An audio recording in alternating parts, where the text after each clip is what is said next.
Salve galera, beleza aí? O negócio é o seguinte, mais uma videoaula aqui no canal Farol da História e agora a gente vai falar das independências na América Espanhola, tá? A gente vai falar da independência de vários países da América Latina, por exemplo, Peru, Cuba, México, certo? Argentina, Paraguai, Venezuela, belezinha? Faz parte do capítulo 6. A gente já falou no vídeo anterior, na videoaula anterior, sobre a independência no Haiti, no processo de independência desse país. Agora a gente vai falar dos demais processos de independência na América Espanhola, as colônias espanholas na América do Sul e América Central. Belezinha? Vamos lá, roda a vinheta!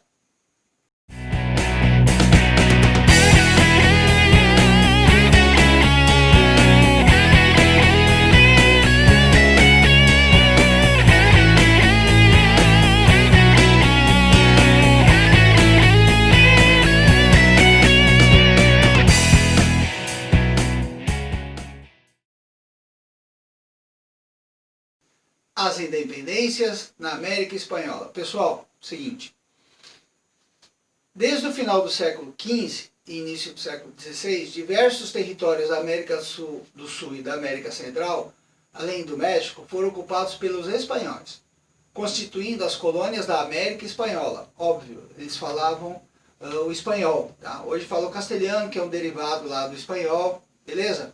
Ao longo dos anos, então, o surgimento de uma forte elite colonial de descendência espanhola, ou seja, os crioulos, que almejavam uma maior autonomia política e a influência dos ideais iluministas provocaram alguns movimentos que defendiam a independência das colônias espanholas.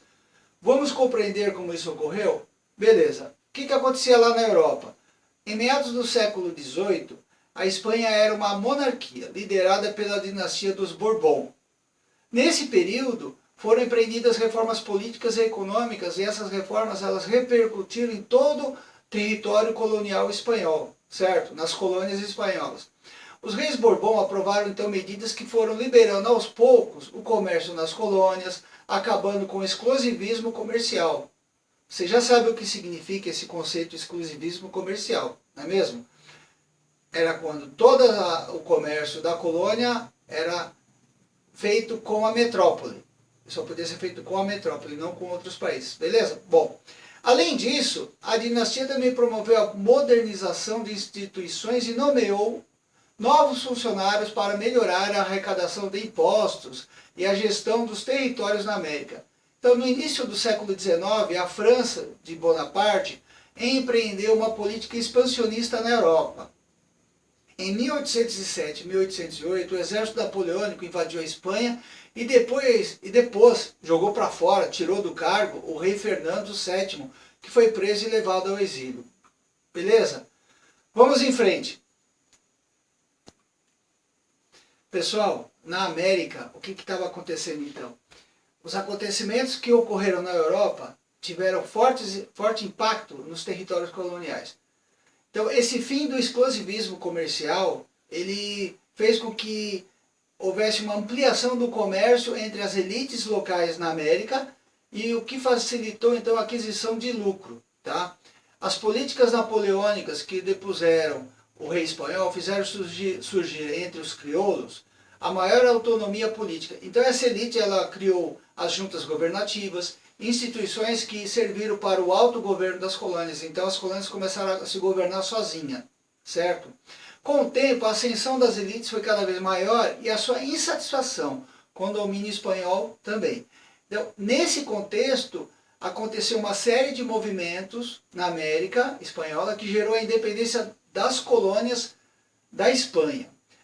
Na sua apostila, lá na página 305, você tem um mapa ali, as independências na América Espanhola, século XIX. Dá uma olhadinha aí na sua apostila.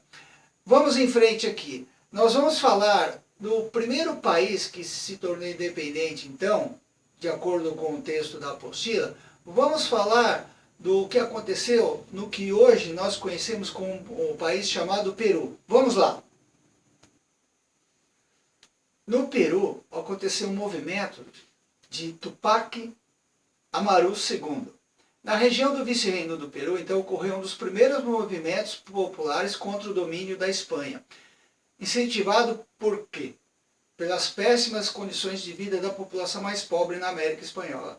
Então, por volta de 1780, esse movimento popular de revolta, liderado por um indígena chamado José Gabriel Tupac Amaru, conhecido como Tupac Amaru II, no Vice-Reino do Peru, teve grande repercussão. Então, os revoltosos ocuparam algumas aldeias e empreenderam ataques a chefes políticos e locais, com exploração de mão de obra indígena. Então, qual era o negócio ali? Os espanhóis exploravam muito os indígenas na região. E esse José Gabriel Tupac Amaru, ele liderou então uma revolta contra essa situação. Então, a violência empregada por esses revoltosos nesses ataques afastou a participação da elite crioula, que buscava o quê? A manutenção dos seus privilégios.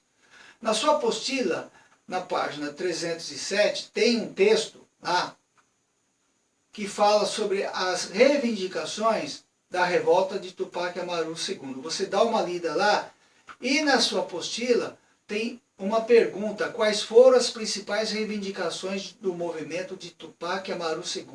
Tá? Dá uma pesquisada lá. Então, depois de muitos conflitos com as forças espanholas, os revoltosos foram por fim reprimidos e Tupac Amaru II foi executado. Esse movimento ele representou uma das primeiras iniciativas de caráter popular a demonstrar então a insatisfação com o governo colonial. Certo? A gente continua na nossa próxima aula, beleza?